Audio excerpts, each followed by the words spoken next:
Ito, lampara. May laman itong pulbura. Kapag ilagay ito sa hapagkainan, sa gabi, sasabog ito at walang matitirang buhay. Kahit na inosente, damay lahat, patay. Hindi ito makatarungan sa mundo.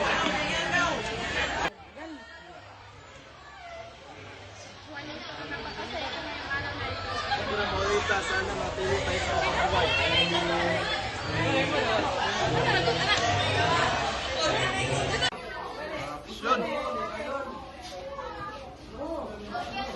Hindi makatulungan ang ginawa ni Simon.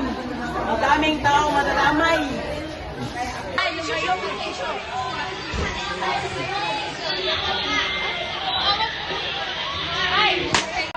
Ang suliranin sa Kabanata 34 ay may balak ni Simon na pasabugin ang lampara sa kasalan upang makasidente na maaring magdulot ng kapahamakan at maraming inosenteng tao. Bilang isang mamamayan, makakatulong ako sa paglutas ng ganitong suliranin sa pamamagitan ng pagiging mapunwari at hindi pagsuporta sa mga gawaing nagdudulot ng kapahamakan sa kapwa. Maaari kong hikayatin at iba pang pairalin ang kapayapaan, katapatan at pagkakaisa sa komunidad.